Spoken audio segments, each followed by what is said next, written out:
Jimmy's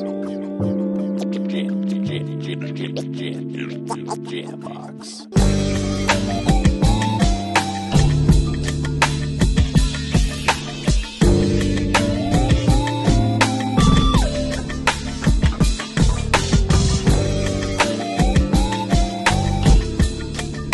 Keep jamming.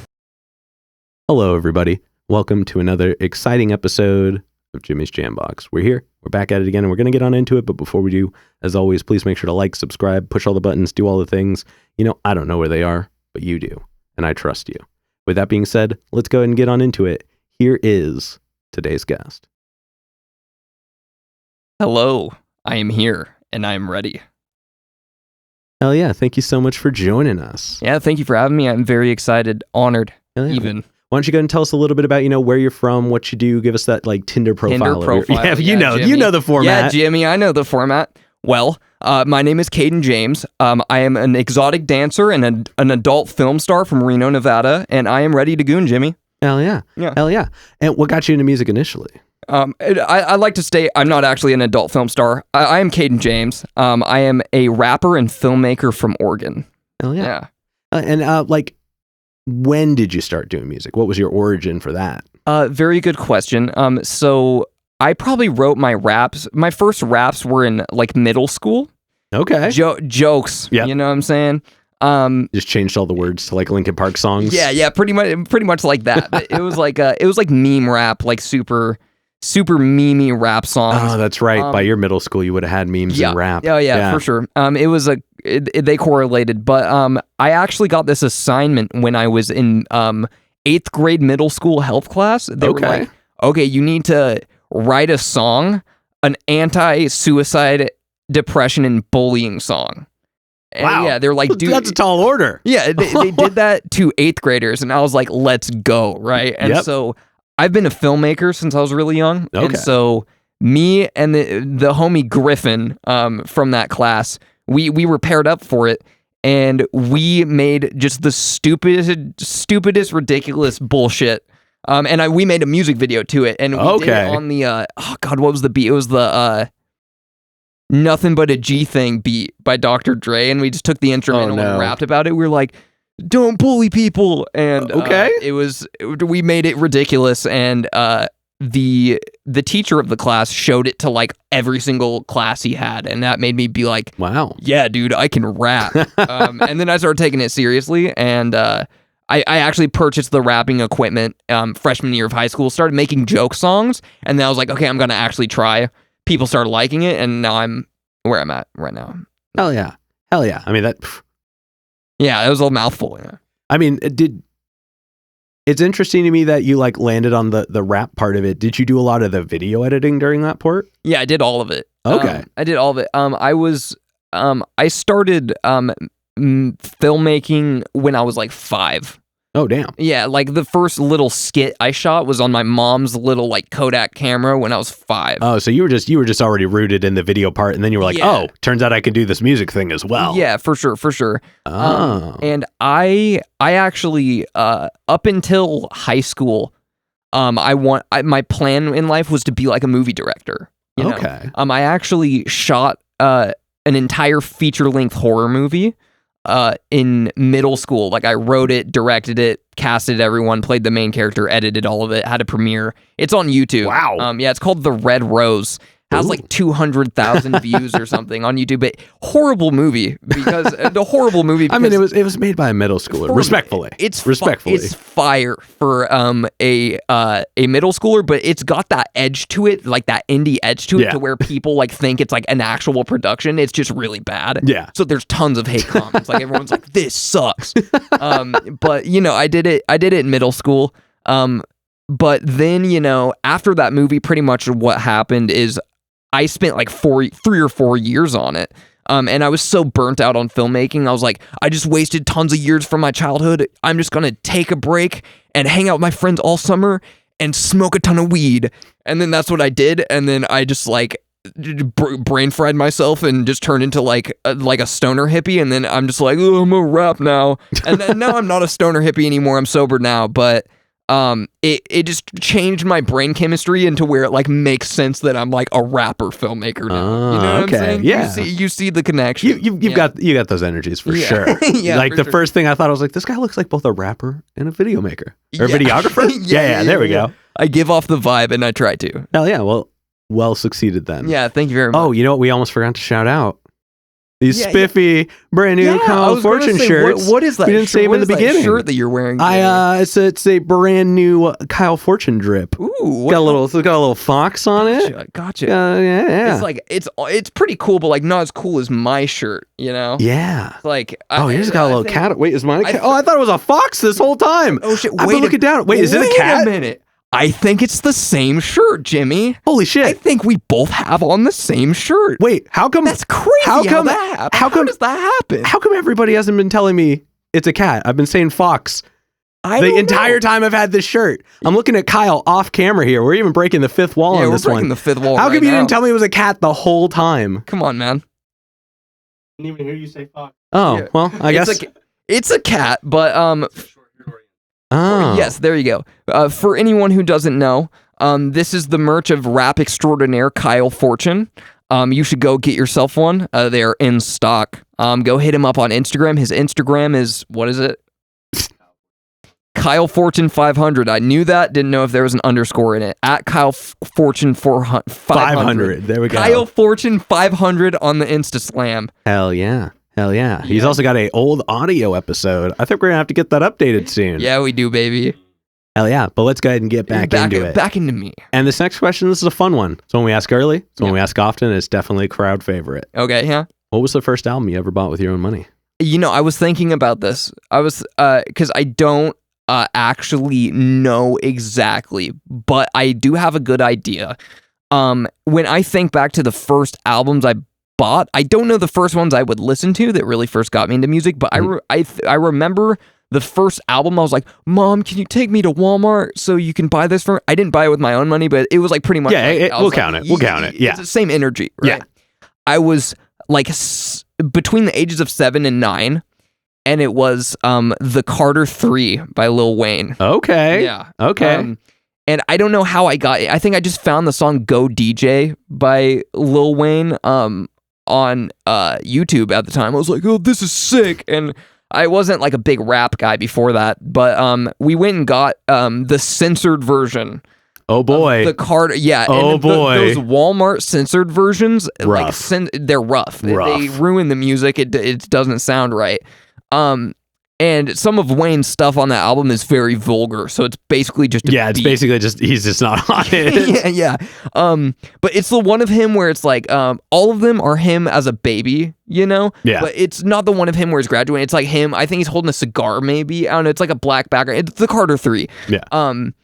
And I got I went through a heavy Lil Wayne phase, like Lollipop and the A Milli, like those songs. My first album was the Carter 1. Yeah, Fun fact. I saw you say that on another episode. And I was like, me and Jimmy's Jam Box, we're gonna connect. Kindred spirits. Yeah, we're gonna connect in spirit. Good album. But that got me into my first initial rap phase, which was like I was super into Lil Wayne. I would dress up, I'd put on bandanas and sag my pants when I was like in second grade, and I was like, I'm Lil Wayne. But then once I moved out of that phase onto something else musically as a young lad, and then I looked back and I was like, yeah, Lil Wayne sucks. That's cringe. I'm over Lil Wayne. And then my mother was like, I know you're not a rap guy, but I'm gonna force you to get into this because I really like this musical artist, and it was Eminem. I was 11. I was 11 or 12, and we once again got the censored version of the first Marshall Mathers LP. Okay. Yeah, the censored version, and we listened to it in the car. And the real Slim Shady, you know, those songs. I was so into it, and I was really taken by the like the vulgarity and by the political incorrectness and just the sheer shock humor and the sheer like over the top. What the fuck? How did you just say that kind of thing? Yeah, the very like over the like excessly like loud. Yeah, and then that's what made me that's what made me inspired to really. That's what got me into rap, and from that, you know, ventured on to Biggie and NWA, and then it evolved into like newer rappers. But I was a hard school old head the first several years of being into rap. Okay. Yeah. Now, do you find that that was because of like people around you that were showing you music, or just like your perception of like how it should have been, or did you just kind of like you found that you liked the older style and you just wanted to stay with that? A good way I like to explain this is if you've ever seen that one Filthy Frank video where he's like making fun of internet rappers and he's like, yeah, real hip hop, fuck yeah. It's kind of that kind of energy.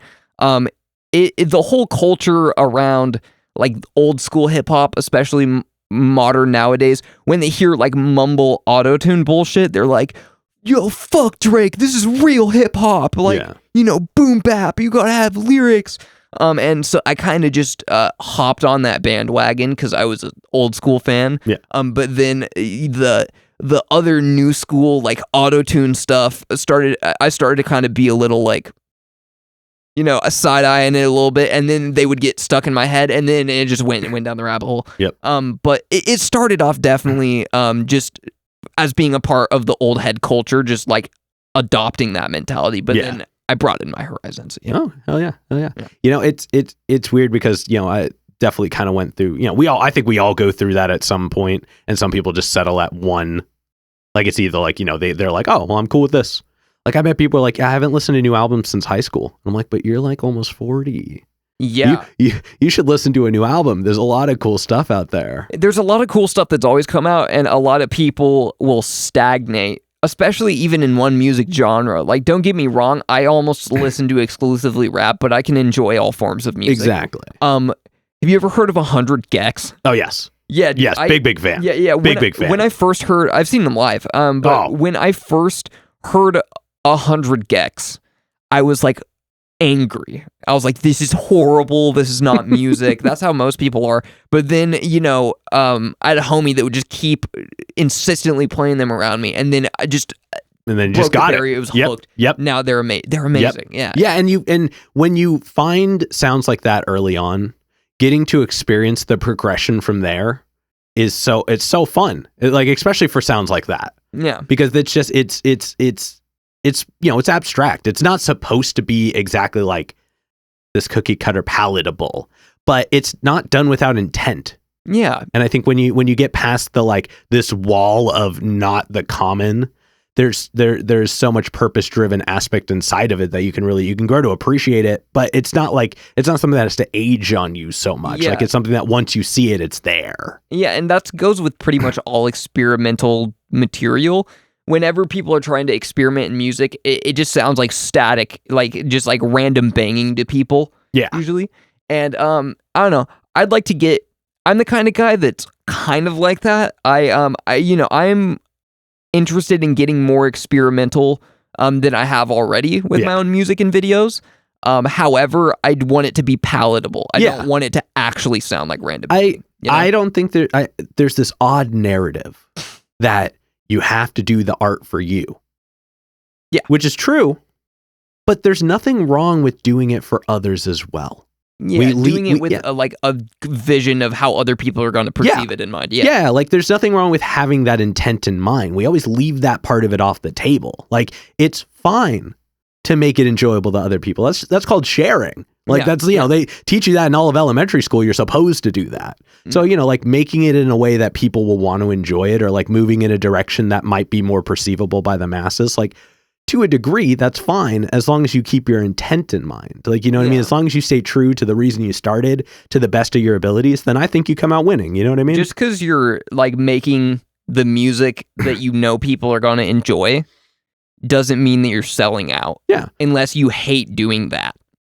I think, I was having this thought earlier today when I was setting up for this, that if you're passionate about something, no matter how much you do it, I don't feel like you ever truly burn out on it. You can get tired, you can take a break from it. But like, if you're passionate enough about it, the work is never in the effort. Yeah. The effort is almost the effortless part of it, because every time you finish doing the effort part, even if it's difficult at the moment, the outcome afterwards is always so much more rewarding that it only ever propels you. Yeah, absolutely. Yeah. And in general, with just work ethic and just motivation to actually do things, Something I really try to work on is find what specific things force me to get into that flow state mentality, kind of just to like boom, boom, boom. I'm able to grind things out and do things and actually enjoy them and not do them just because I have to do them. Exactly. You know? Exactly. You know, I usually ask people kind of like, what's their like, I kind of phased this question out because it got complicated at points, but there was an older question that was, do you remember the moment? Like do you have a defining moment where you decided that this was it? This is what you wanted to do as like the main thing. And because I remember like mine was always, I remember it was like a Thursday at like 2 a.m. It's like well past when I should have been up. I had worked super early for something and nothing was going right.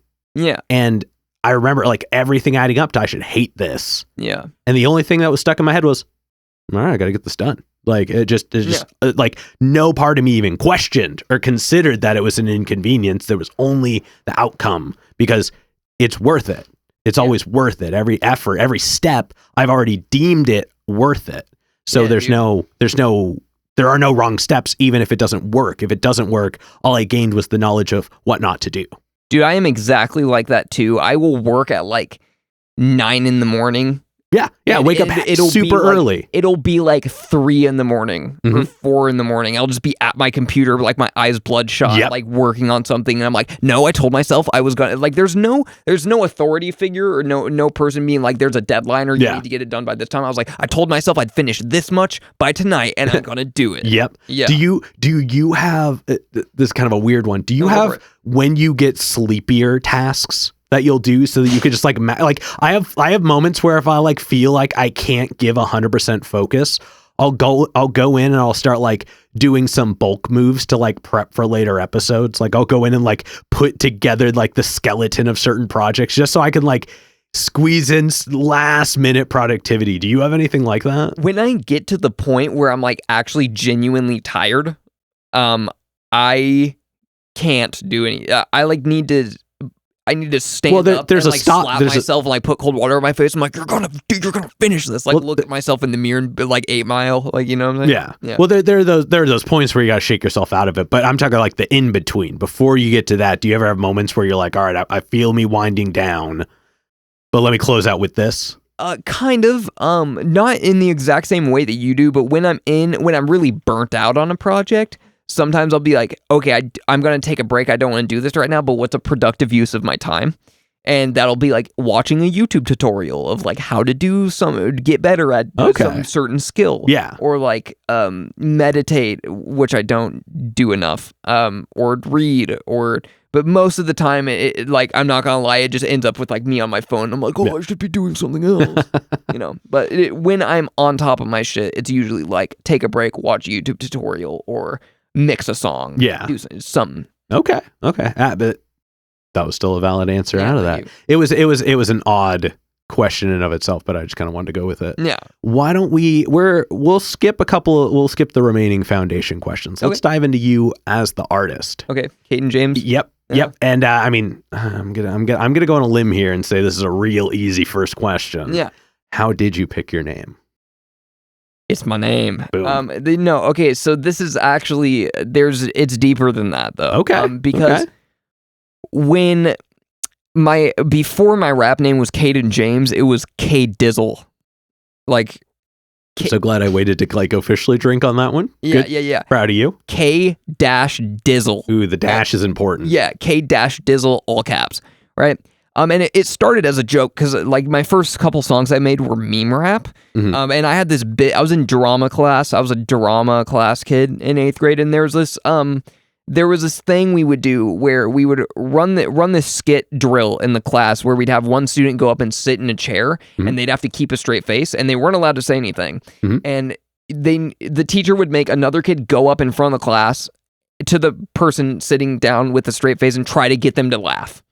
And there's one girl that would never, ever laugh. Like I don't know, she probably just had some crazy, like, stuff happen to her in the past where she can just, like, tap into it and just be like, you know?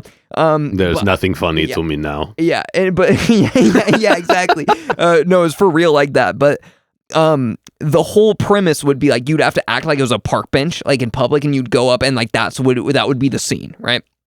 And I went up and it was just basically, it was like, this was like Lil Pump SoundCloud rapper days era. It was like 2016.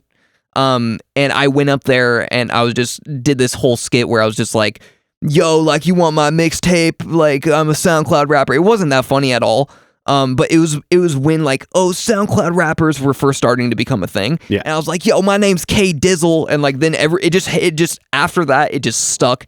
Everyone called me K Dizzle. Like, just everyone at school just would call me K Dizzle, and it stuck. And so then once I started actually making joke songs, it's like, okay, my rap name's K Dizzle. But then I started like actually getting good and actually making good music and taking it seriously. And then I'm like, I can't keep this, but I need to like find a better name. I just couldn't come up with one, so it stayed K Dizzle for like 2 years longer than it should have. But eventually I was just like, I'm not gonna make it Kaden Thorpe. But then I remembered, like growing up, as like whenever I'd be in trouble, my mom would be like, Kaden James, you know. I mean, that makes my mom sound mean. My mom is a wonderful lady. The first name, middle name is the standard. The Wombo combo. Yeah, you did something you need to understand at the beginning of this conversation, like, that you like, did something. Yeah, she's like, if she's Kaden, but she's like Kaden James. I'm like, oh god. Yeah. That's where you're like, yep. And I just, I don't know how it came to me, but it kind of just rolled off the tongue one day. I was like, that sounds nice. It's basic, but it's like my name. So yeah. And I don't know. I like it. I think it's good. I think it's stuck well. It was originally, I was going to change it to Dirty Dizzle from K Dizzle to Dirty Dizzle. And I was like, no, I need to like. You're like, maybe the Dizzle's the problem after all. And the dirty on top of it's like, just no. But no, Kaden James. I had multiple name changes I was thinking of, but that's the one that like it hit me in the gut. Like the gut feeling told me this was the one. Hell yeah. Yeah. Hell yeah. Well, now it's time for a recently introduced segment that I apparently do all the time. Nice. Called I Talk About My Thoughts About Your Name. Okay, yeah, go for it. It's a thing. Love it. And first of all, it writes down well. Okay. Physically as text. Yeah. It presents nice. It's got a good shape, even amount of letters for the most part. Like it sits nicely. It's got a good use of letters as well. A lot of shapes in there, but they're all fairly in that block space. Vowels. Yeah. So it presents well. It's easy to say and it's very easy to remember. Yeah. So all in all, it gets one of these. Thank you. Yeah. Thank you. Yeah. So there we go. No, dude, I'm pretty proud of it. It's just it's simple, but it's to the point. And it's catchy, it's easy to remember, and it's just just straightforward, you know? Yeah. It goes a long way. Like names can be interesting without being difficult. Yeah, my real last name is Thorpe. So it's like if my rap name was Kaden Thorpe, it wouldn't be good. No. But Kaden James is like it's gassed up. Yeah. It feels like as you say it, it's just finishing itself. You know what I mean? Thank you. Yeah. Hell yeah. It's got like a little cherry on top. Exactly. You know? Yeah. All right. Now tell us about your writing process. Okay. And you already know the drill on this. Specifically, let's focus on when you get inspired. What do you do in the beginnings? How do you like get something going? And then what decides the track's ready to release? Okay. So take you through the whole process. Yeah. Got you. So first of all, anybody who writes their rap songs without hearing the beat first and just sits down with just complete pin drop silence and just writes out a whole song is insane to me. It's like there's definitely an element of that where you're like, what do you hear in your head? Yeah, it's like they're like, I'm writing it to the voices in my head. No, but one of them can beatbox. Yeah, one of them can you make that a bit? Flow, bro. Can you make that a bit? I would love to make that a bit. Cool. Yeah. Cool. For sure. Like in the interview? No, for what you do. Like a music video. Yeah, for in the realm of yourself. Just like pause, I'll cut this off. Say you write to the beatboxing voices in your head. We don't have that production value here. But you should definitely make that a bit in something you do. No, absolutely. I will do that. So basically it always starts with a beat or at least an idea for a beat. And if I'm writing literally anything without a beat, it is just like I'll think of like a clever punchline or a rap bar and I'll write it down in my rap bar folder. I could show you on my phone. I have a folder in my notes app on my phone that I started in 8th grade that's just like one-liner like punchlines for rap bars I can think of, and you can just scroll and scroll and scroll forever and ever. It's like 6 years old. You know what you should do? Yeah. You should take that whole list You should put it in an Excel file, and then you'll be able to search based off a word and shape and things. Like, you'll be able to look for things that work with it. And all you have to do is you have to highlight it from there, and you just copy and paste it, and it'll put it in the rows, and it's searchable from there. Yeah, yes. It's minimum effort. I think you have to like hold something so it populates a new cell for each line, but it's like 2 buttons. Most of it is dog shit. Most of it is horrible. That's okay. But it's like, you got to pick the diamonds out. You know? Anyway, back to answering the question. It typically always starts with a beat. Mm-hmm. And I usually, a lot of my songs are concepts. Mm-hmm. There's very few songs where I'm just like, I'm going to just write bullshit to it, you know? There's usually like a general tying together like vibe of the track. And so I kind of hear the beat and think about what energy it gives me to be rapping about. And I usually always do it with the video in mind first, because almost every song I do, there's a music video. A lot of people drop like 1 track a week or something. I only drop every like between 2 and 4 months, because it's a whole process of me getting the beat, writing the song, mixing the beat, mixing the vocals, mixing and mastering the song, filming and editing the music video, and doing the cover art. I do all of it, except for like the beats. And it takes a lot of time. But writing is probably one of my favorite parts of the process, just because it's easy for me. Editing takes a lot of work. Going out and shooting videos takes a lot of work. But actually just sitting there and just writing is amazing for me. And once I'm like rapping it back to myself for the first time and it's fire, it's such a good feeling. Mm-hmm. Like, yeah, that momentum kicks in. Yeah. I just like, sometimes I'll get obsessive with it, and when I write something I really like, I'll just sit there for hours rapping it over and over and over again, just because I want to hear it, because I'm like, it's fire. But yeah, so there's not a whole lot of depth into my process. It's just kind of like I come up with the concept of the song, and if there's certain things I want to say in the song, I'll write out like a bullet point list of like, talk about this, and then talk into this, especially if it's like more of a storytelling kind of thing. Yeah. And then it just all kind of comes together. But it's something that comes pretty easily for me. Mm-hmm. The other parts of the process are the more tedious. Yeah. Okay. And then out of all the songs you have out currently, what's like the one you lean towards showing people first? King Midas. It's King Midas because the music video is insane. And you know what? That was exactly what I was going to segue next. Yeah. The video's really cool. Like, thank you. Like I'm going to be honest, I'm not a big music video guy. Like they do the whole like the movie of the book experience. You know what I mean? Like once they paint a picture, you can't unpaint it. Yeah. So like for me, it's like I don't lean too hard into them as much as possible, because I want to leave that open. Like painting your own image of the song. But your presentation of it, like it almost lived so far like into the edge of like what reality needed to be, but still completely said what it was supposed to. Thank you. So like the vision, like there was an everybody understood what you were saying and what you were doing, but you didn't have to like overdo it, but you never underdid any of it. Yeah, it's like I guess the way to explain it, I think when Noah Humphrey, my partner in crime for that music video, was on this podcast. It's a show. Thank you. Yeah, you're very welcome. Got to give you that respect. When he was on here, he said something similar, but it's like it's good. It's good to the point you can we tried and we put effort into it, but it's shitty enough to know that we were all also kind of like fuck it at the same time. Yeah, it's like a college film student project. Yeah. It's like what I want to go for with my stuff. Yeah, it had it felt like it had like a bit of a budget feel, but not budget due to like life restriction. Just like you didn't want to overdo it. It's like low budget, but still a budget. Yeah.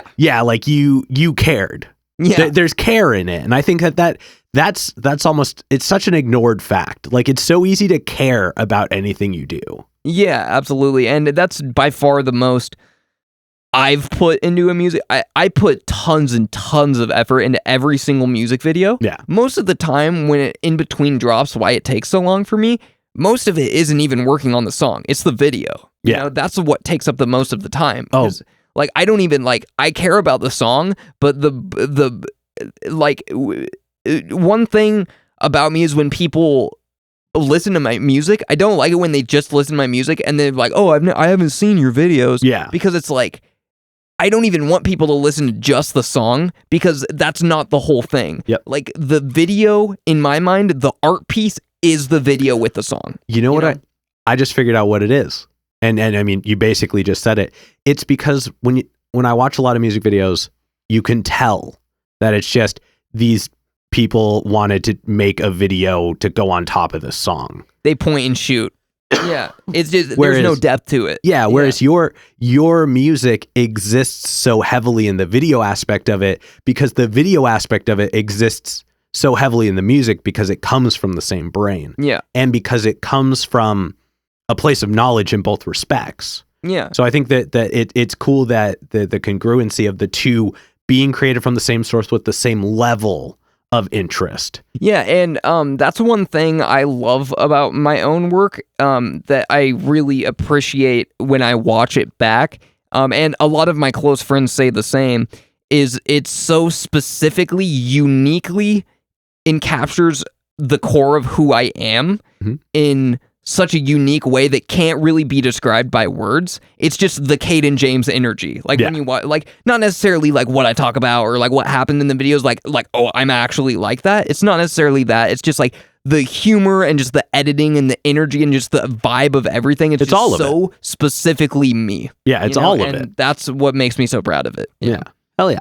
Yeah, thank you. I love that. Yeah. Now let's get away from behind the screen. Let's talk about in the world. Tell us about either one of your most favorite shows or one of the most wild shows that you've ever performed, or if you have a story for both. Ooh, let's go with both.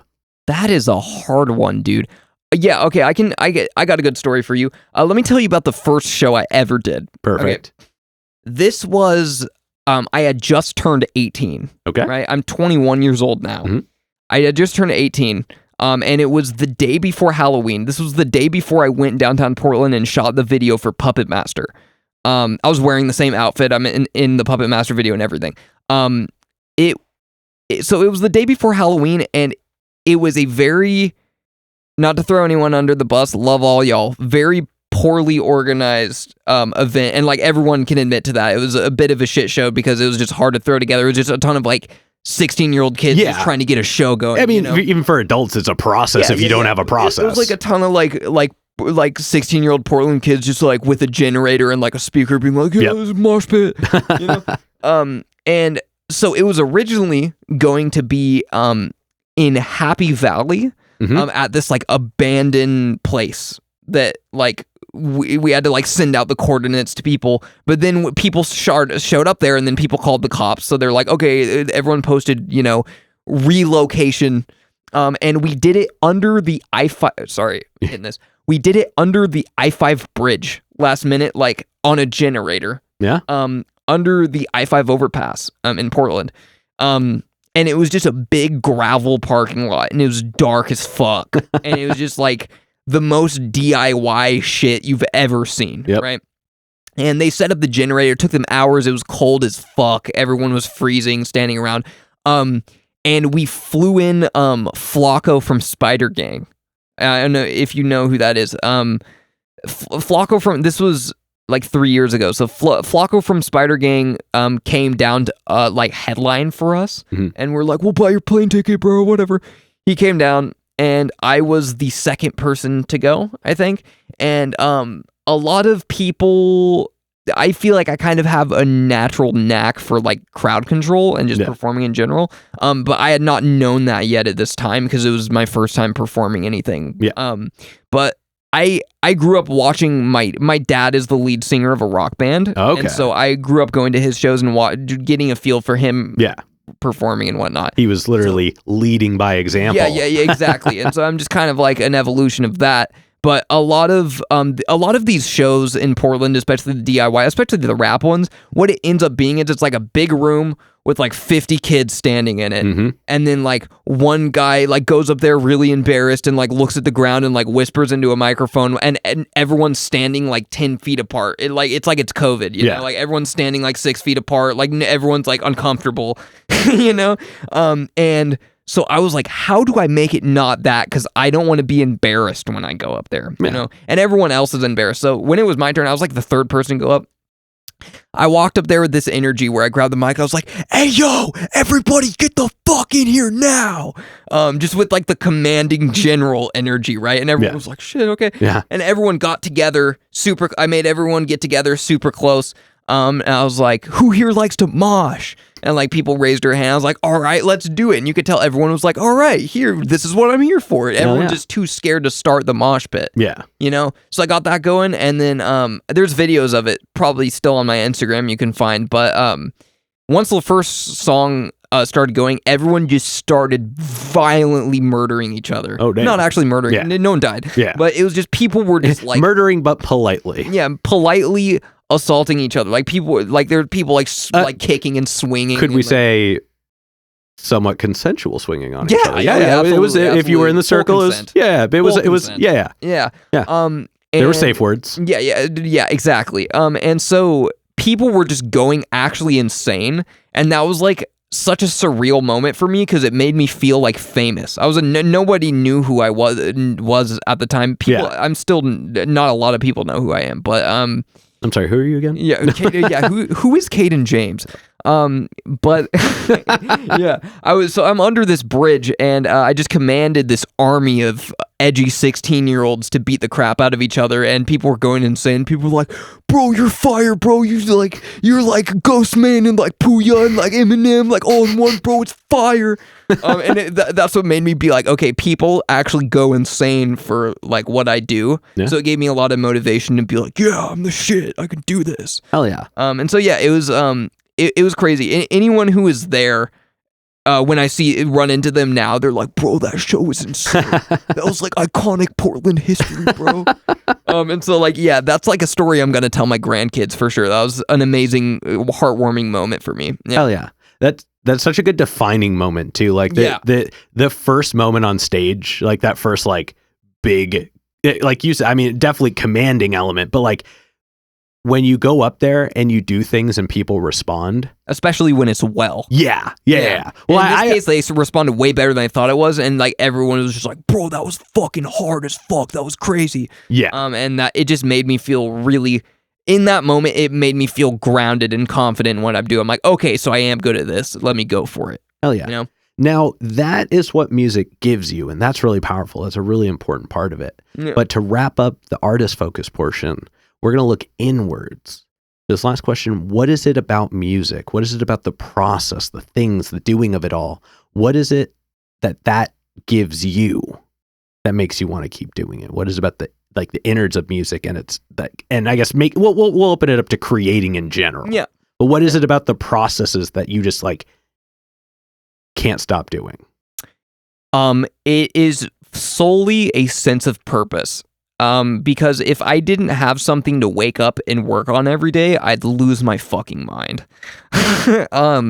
And it's basically, there is no better feeling, even if like times will go by where I'm like depressed or I don't like my life or I'm unsatisfied in general, regardless of how unsatisfied I am with everything else.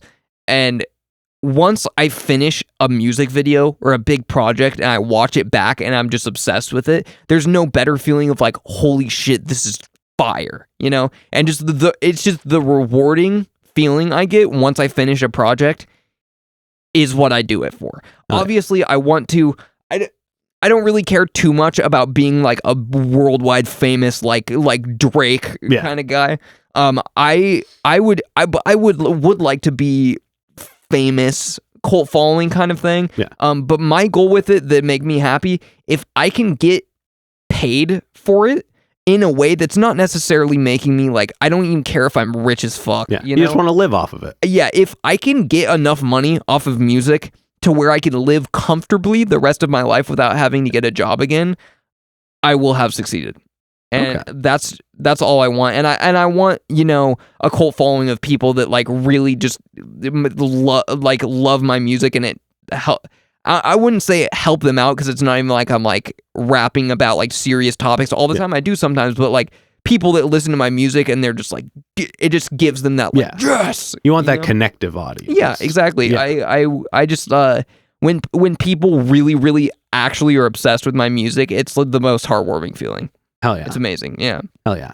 All right. Did I skip over that question? Was there like no, that was I answered it? Yeah, that was the gist of it. I mean, like the question is it's a lot looser than a lot of people give it credit for, and it's the beginning. But I mean, it's just music is such a giving gift. Yeah. And I think a lot of people don't ask themselves that. It's surprising me how often that's a surprising question. Yeah. Because that's the main, that should be the main question. That should be like why you do it. Excuse me. Yeah. So like I think it's an important question to ask. So at least I know everybody that's been on the show since they got introduced has gotten asked it. Yeah, exactly. Well, let's go ahead and we're going to move on to some hypothetical questions. All right. And these ones are hypothetically. Yeah, okay. These ones are fun. The sky's the limits. There are no wrong answers technically. Yeah. But for this first one, if you could work with any, and again, we're going to expand. Actually, we're going to split it into two. Okay. If you could work with anybody like musically as well as on camera, like with the camera, and that is open to however you'd like to interpret it. Okay. For each one, who would you pick? Oh, and they have to be alive. They have to be alive. Yeah. Okay. Who would I like to do a feature with? Oh God. I mean, musically. Oh, that's so hard. So it doesn't even have to be realistic. Yeah. Okay. As long as they're alive. I feel like saying doing a song with Eminem is too cliche. I mean, there's nothing wrong with that. Yeah, but it's just like everyone's just like, yeah, the most famous rapper of all time on that one. But I would really in terms of being more realistic with it, I would really love to do a song with Chauncey 666. Okay. I don't know if you know who that is. Amazing OG SoundCloud rapper, kind of on like the Lil Darky, like the whole like there's been waves of SoundCloud rapper. There's been like the Lil Pump wave and like Suicide Boys wave and like the Lil Darky Spider Gang and like the Offshoots wave. Chauncey 666, amazing rapper. And I feel like me and him would actually fucking rip a track in half. Okay. So I'd say Chauncey, Puya. Yep. Puya, he's one of my biggest inspirations just because, we rap, I'd say we rap somewhat similarly, but when I first got into Puya, like freshman year, he's what really made me inspired to start rapping, because I would look back at his old YouTube channel and it was all him doing exactly what I do, just in his room doing it, and just like, and that's how he started off, and I was like, I want to do that. Puya's so cool. And he was also skinny, like a skinny white kid with long hair, and it's like me being like, I don't know, a lot of people have shamed me for being like skinny, and so seeing like another like skinny guy just going hard as fuck and getting respect for it, I'm like, yeah, I could be a badass. And so it's like, shout out Puya for the inspiration. But yeah, I'd say Puya, Chauncey, and Eminem. Before that, there was a second part to the question, which was, if you could work with anybody from like a video standpoint, who would it be?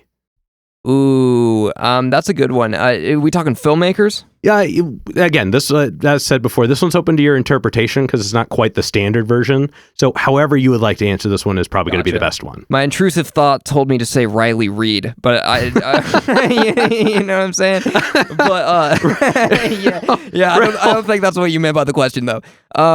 I was thinking about that, and I really think in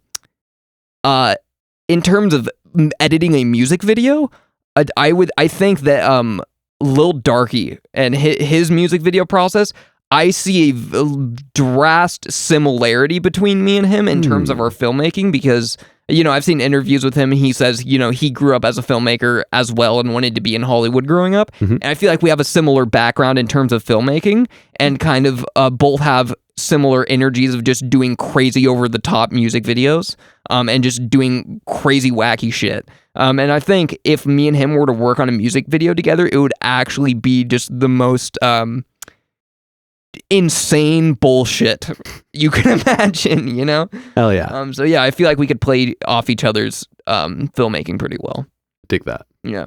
And now for this next one, if you could perform anywhere in the world, you wouldn't have to worry about like any location. Yeah, anywhere in the world, and you wouldn't have to worry about like, crowd entrance, like building security or like stability, like power, any of that. Like guaranteed best show. Everything's covered. Everything is gonna, like, no matter what, as long as it's on the planet, it's gonna work. Where would you pick? Are you talking in terms of venue or just location? Location. Yeah, Location? Anywhere in the world. Oh man, literally anywhere outside of America. I mean, I'm down. Of course, America's awesome, but if I did out of country shows, like in Budapest, okay, or like I don't even know where Budapest is, bro. Like I did that. I just thought of what's a country? Budapest, like just anywhere, like Russia, just like crazy, like just any place. Yeah. Just especially for other reasons other than music, I would love to travel in my life just to get the culture shock. So to perform anywhere where there's just an extreme language barrier or there's a culture shock or that just makes me be like, what the fuck, this exists? I would love to perform there. Obviously, I've always wanted to travel to like a third world country just to be like, whoa, this is not like America. Wow, this is so. It just gives you that feeling of like, what the hell's going on? I'd love that. Hell yeah. Now, I realized when I asked that question, we skipped over a moderately important one. So we're going to circle back to it now. Yeah, usually this follows after the first question, which is if you could work with anybody in the world. Subsequently, who is a local artist that you haven't like connected with, but is on your radar and you would like to collaborate with? Yeah. And we'll stick to music for this one. Yes, stick to music. Yeah, for sure. I think me and Addict would go crazy on track. I don't know if you know who Addict is. I'm surprised you guys haven't done a track together yet. Yeah, me too. I mean, a lot of people are like, you guys look alike. I mean, which we do. I mean, we're both white kids with long hair that rap, But I feel like that would work. Yeah, like visualize, music wise. Like we've already talked about it. Me and him have already been like, yo, we got to do a track together. We just haven't done it yet. Yeah. So that's definitely on the roster. God, who else local? Zion. One of my good friends actually. We actually had a song together. Mm-hmm. It just got taken down because the beat had a copyrighted sample in it. But it also I feel like we could go way crazier on it. Also, Machete Mike.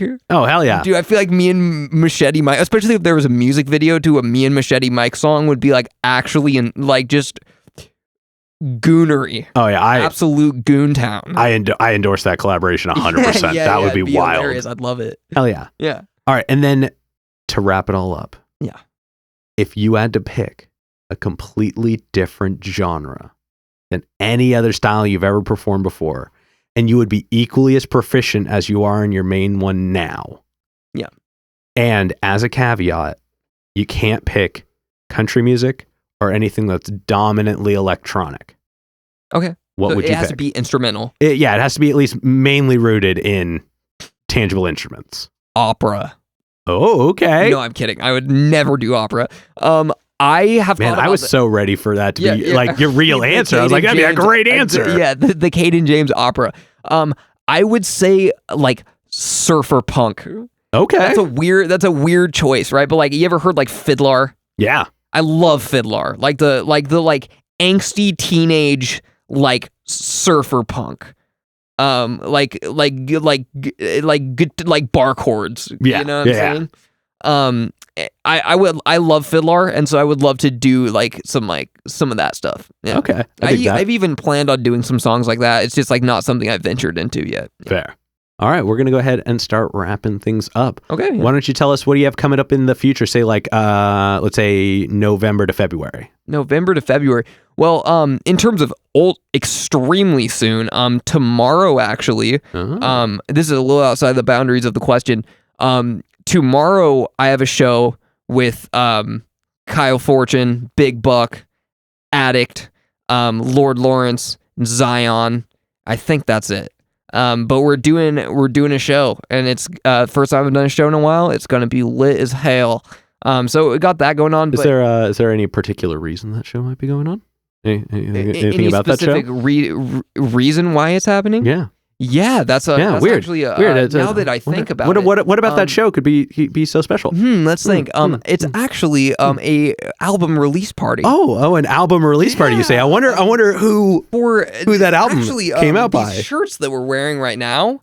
No way. They're actually going to be sold at the show. At the show? Yeah. Which will have already happened by the time this comes out, but it'll still be available on Kyle Fortune's Instagram, I believe, or Kyle Fortune you can find it. Yeah, Kyle Fortune 500. No underscores or anything like that. It's actually an album release party for our man Kyle Fortune. He's dropping the newest edition of the Scum tape. Ooh. And it's going to be fire as hell. He's going to perform the whole album, and it's going to be a big goddamn extravaganza. Damn, if y'all didn't go to it, you messed up. You done You messed up. It hasn't even happened yet. It was already probably the craziest thing that done happened. Yeah. And I'm actually on the album. We have a song together called Stick Up. Oh, shoot. And we're going to perform it together.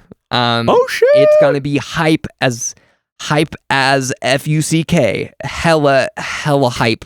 We're looking forward to it, brother. Well, I'm super excited that it's going to be hype as fuck. Thank you. Yeah. What is it about the track? Kyle, get on the couch for a second. We'll scooch over here. We'll just have you share this little bendy mic here real quick. Surprise 2-person interview. Won't be credited in the thumbnail, but he's here in spirit. Get up in there. What is it about the track that? Yeah, it's very pullable. You could bring it to you. There you go.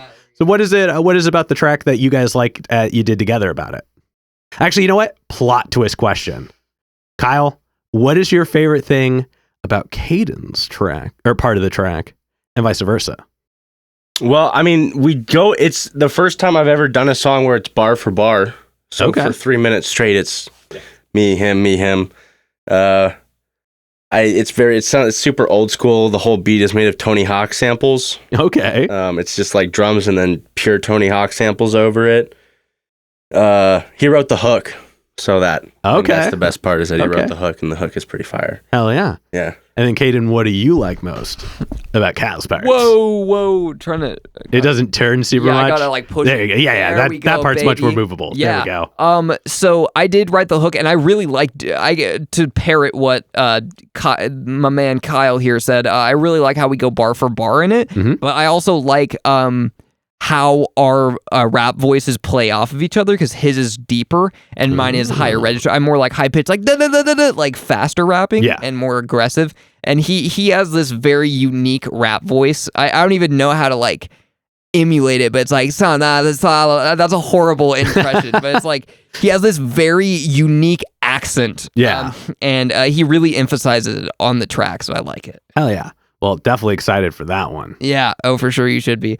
But I didn't even answer the question. Yeah. What do you got coming up November to February? So new songs and music videos. Exciting. I just upgraded cameras. I've used the Canon T3i since I was 12 years old. I'm sorry. I think you mispronounced Sony. Yeah. Yes. Sony, sponsor us. Yeah. But I used the Sony T3i since I was about 12 years old.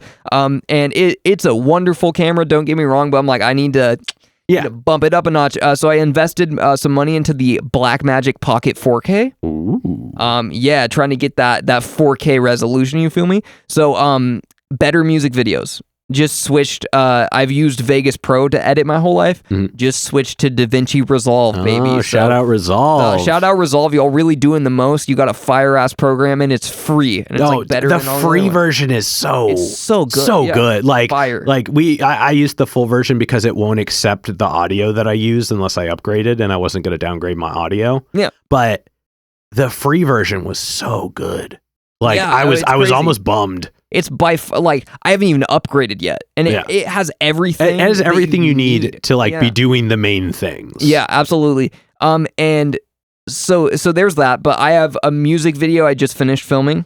Nice. And I'm gonna mix it up, master it up, edit the video, and drop that probably within probably a month and a half from now. It takes me a while. But once that is out, we're transitioning more into some of the shock value comedy rap, kind of like the King Midas kind of energy. I got a new bigger production coming up with the song after what I'm about to drop. So hell yeah. Well, definitely looking forward to that. the song is going to be called Goon Squad. That's all you got to know. That's all you got to know. That's all we need to know for now. Yeah, exactly. All right. Well, then, you know what? Let's make sure everybody has a way to hear it when it comes out. Why don't you go ahead and look at the camera and tell everybody how they can find you? Sweet. Well, as I've already said before, and you probably already know, my name is Kaden James. You can find me on SoundCloud, Spotify, all music platforms. But the most important place to find me is YouTube. If you look up the channel SK Collective, that's SK one word, S and a K, space, Collective, you will be taken to my channel, which has all my music videos. Even if you just type up Kaden James on YouTube, you should be able to find at least one of my music videos on the first page. But yeah, that definitely, if you're going to get into my music, watch the videos because it's an art form, baby. And yeah, I appreciate it. Hell yeah. Hell yeah. And all the things that you spelled, they're all going to be on the screen down at the bottom there. Dude, it helps so much. Yeah. Helps so much. And then any other plugs, any other shout outs other than Kyle? I think he's gotten a couple in this one. We're going to exclude him from this next portion. Shout out Kyle one more time. Yeah. He's gotten an entire shout out the whole episode. Baby. Yeah. He also makes most of my beats. Shout out the GOAT. So now that we just shouted him out in the part where we just said we wouldn't shout him out, let's any other plugs or shout outs you'd like to do while you're here? Off the top of the dome, no. Okay. No. But I do. It seems like we're wrapping up right now, yeah? Yeah. I've been meaning to ask you this question throughout the whole interview, and I need to find the right place to do it, but I have a carton of raspberries right here. Would you like some raspberries, Jimmy's Jam? You know what? I would love a raspberry. Okay. Yeah. You could just hand me one. Show to the camera. We got raspberries. Would you like honey on the raspberries? I would like a little bit of honey. I'm gonna hook you up, brother. And shit. I was like, I'm not willing to do this unless it's on camera. Oh, damn. But I'm gonna give you the Kaden James delight, okay? Ooh, I'm excited. Let's go. You got to get it for the camera. So we got these are the Jambox raspberries. This is raw, unfiltered, local honey. We're about to give my boy some nutrients. Oh, hell yeah. All right, here's the deal, Jimmy. You ready? All right, I'm ready. I got to feed it to you. Oh, let's do it. Yeah. Let's do it. Oh, yeah, it'll be easier on... No, it'll be easier on that side. Okay. We'll see it on the camera better. All right. Hold on, I'm gonna go. He's going. I'm gonna go up the stairs. Got to go up the elevator. Oh, fuck, who put the pool in here? All right. All right, you ready? I'm ready. All right, you can't break eye contact, though. Go on. With you? Yeah. Thank you, Mr. Jambox. Was it good? Oh, this is so good. Yummy in your tummy? Mm-hmm. Oh yeah, dude, I'm so glad. Oh yeah. I got your DNA now. Yeah. So I'm gonna send it to Ancestry.com, get a full evaluation. We're making a clone. Yeah, we're making a Oh, that's not even my spoon. You brought a spoon. Yeah, no, I'm taking this damn. home with me, dude. Damn. We just blackmailed you, bro. We're gonna do some funky shit with your DNA. Wait, but you bro. just did it on camera, so everybody's gonna know it's you. Cut it out. No, dude, I appreciate it. That was a legendary moment. Hell on yeah, Jambox thank you. TV. Yeah. Hell yeah. All right, y'all. Well, this has been another exciting episode of Jimmy's Jambox. I'm Jimmy. I'm Kaden James. And we're signing off. Later, y'all. That's a wrap. This is not a podcast. This is a show.